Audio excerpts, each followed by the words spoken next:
कब्रों की एक अजीब कहानी। काहिरा में एक ऊंची पहाड़ी पर एक शख्स ने 3 कब्रें देखी जो कि एक ही लाइन में बनी हुई थी और बिल्कुल हूबहू एक जैसी थी, मगर उनकी खासियत ये थी कि तीनों कब्रों पर अलग अलग आसार लिखे थे।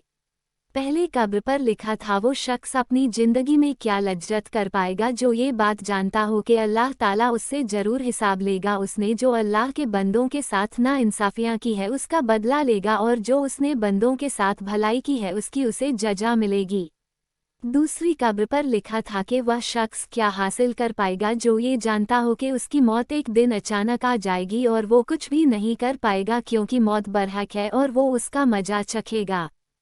तीसरी कब्र पर लिखा था कि वो शख्स जिंदगी के मजे कैसे लूटेगा, जिसका रुख एक ऐसी मंजिल की तरफ है जिस पर पहुंचना जवानों को बुढ़ा कर देता है और चेहरों के नक्शे मिटा देता है और उसके जोड़ जोड़ को कमजोर कर देता है। वो तीनों कब्रें एक ऊंची पहाड़ी पर मौजूद थी। जब उस शख्स ने तीनों कब्रों को देखा और उन आसार को पढ़ा जो उन तीनों कब्रों पर बड़ी खूबसूरती के साथ लिखे थे, तो उन कब्रों का राज जानने के लिए वह शख्स करीब की बस्ती में पहुंचा और उसने एक बुजुर्ग शख्स से उन तीनों कब्रों के बारे में पूछा, तो बुजुर्ग ने जवाब दिया कि ये 3 कब्रें 3 सगे भाइयों की है। उस शख्स ने मालूम किया कि जो आसार उन 3 कब्रों पर लिखे हैं उसका क्या मतलब है। तब उस बुजुर्ग शख्स ने कहा, ये आसार जो आप देखकर आए हैं वो उन तीनों भाइयों की गुजरे हुए जिंदगी की वसीयत है। उस शख्स की उन तीनों कब्रों के राज जानने के लिए दिलचस्पी और बढ़ गई और वो उस बूढ़े शख्स को कहने लगा कि आप उन तीनों भाइयों और उनकी वसीयत के बारे में मुझे तफसील से बताइए। तो उस बुजुर्ग शख्स ने कहा कि ये 3 भाई थे। बड़ा भाई एक बादशाह के यहाँ एक बड़ा ओहदेदार था जो शहरों और लश्करों के इंतजाम पर मामूल था और वो बादशाह के साथ रहा करता था। दूसरा भाई ताजिर था और तीसरा भाई इबादत गुजार था जिसने इबादत करने में अपनी पूरी जिंदगी गुजार दी। जब उसकी मौत का वक्त करीब आया तो उसके दोनों बड़े भाई उसके करीब आए और बड़े भाई ने कहा, मेरे भाई तुम्हें अगर कोई वसीयत करनी है तो मुझको बताओ, मैं उसको पूरा करूंगा। उस इबादत गुजार भाई ने कहा कि मैं क्या वसीयत करूं, अल्लाह की कसम मेरे पास कोई माल नहीं है जो मैं वसीयत कर सकूं, ना मेरा किसी पर कर्ज है और ना ही मुझ पर किसी का कर्ज है। दूसरे ताजिर भाई ने कहा कि ये मेरे भाई, मेरा जो कुछ भी माल है वो सब तुम्हारे सामने है, जिसका तुम जो चाहो वो करो, जो दिल चाहे वो वसीयत करो। अगर तुम्हारे दिल में कोई भलाई का अरमान रह गया हो जो माल की वजह से पूरा ना हुआ हो। अपने भाई की ये बात सुनकर उसने अपना रुख मोड़ लिया और अपने भाइयों से कहा कि मुझे तुम्हारे माल की कोई जरूरत नहीं है, लेकिन फिर भी मैं तुमसे एक वादा लेना चाहता हूँ जिसकी तुम वादा खिलाफी ना करोगे। तो उन दोनों भाइयों ने कहा कि हम वादा करते हैं कि तुम जो कुछ कहोगे उसे हम पूरा करेंगे। तब उस इबादत गुजार भाई ने कहा, जब मैं मर जाऊं तो तुम मुझको एक ऊंची जगह पर दफन कर देना और मेरी कब्र पर लिख देना कि जिंदगी से वो शख्स क्या लज्जत हासिल कर पाएगा जो ये जानता हो कि अल्लाह ताला उससे जरूर सवाल जवाब करेगा और उसे बंदों के साथ की जाने वाली नाइंसाफियों का बदला लेगा और उसने जो भलाई की है उसकी वो जजा देगा। और जब ये काम कर लो तो तुम रोजाना 3 दिन मेरी कब्र पर आना, शायद तुम्हें नसीहत नसीब हो। उन्होंने उसकी मौत के बाद ऐसा ही किया। उसका बड़ा भाई रोजाना कब्र पर आता था और बहुत रोता था, चिल्लाता था। फिर वो तीसरे दिन आया और कब्र पर जाकर बहुत रोया। उसके बाद वो वहां से जाने लगा तो अचानक कब्र के अंदर से जोरदार धमाके की आवाज आई। वो ये आवाज सुनकर खौफ जदा हो गया और वहां से फौरन अपने घर आ गया। रात को उसने अपने भाई को ख्वाब में देखा और उससे पूछा, है मेरे भाई, जो तुम्हारी कब्र के अंदर आवाज हुई थी वो क्या थी? उसके भाई ने जवाब दिया कि वो आवाज एक हथौड़े की थी। मुझसे कब्र में कहा गया कि तूने मजलूम को देखा मगर फिर भी तूने उसकी कोई मदद नहीं की। ये बात सुनकर उसकी आंख खुल गई और वो गमजदा हो गया। उसने सुबह को अपने भाई को बुलाया और उसने सारा किस्सा अपने भाई को सुना दिया और उससे कहा, मेरे भाई ने जो नसीहत अपने कब्र पर लिखवाई थी उसका मकसद मुझको नसीहत करनी थी और मैं तुम्हें गवाह बनाता हूँ कि मैं आज से सब कुछ छोड़ता हूँ और अब मैं अपनी बाकी जिंदगी अल्लाह की राह में लगाता हूँ। और वो सब कुछ छोड़कर शहराओं में चला गया और भेड़ बकरियां चराने वाले लोगों में रहने लगा। जब उसकी मौत का वक्त करीब आया तो चरवाहों ने आकर उसके भाई को खबर दी। खबर मिलते ही उसका ताजिर भाई चरवाहों के साथ चला गया और अपने भाई को अपने साथ ले आया और अपने भाई से कहा कि अगर आपको कोई वसीयत करनी है तो कहो, उसको मैं पूरा करूंगा। उसके भाई ने कहा कि मैं क्या वसीयत करूं, मेरे पास तो कुछ भी नहीं है, लेकिन तुमसे एक वादा चाहता हूं जिसे तुम पूरा करना। उसने कहा, जब मैं मर जाऊं तो मेरी कब्र भी मेरे भाई के पास बनवा देना और मेरी कब्र पर लिख देना कि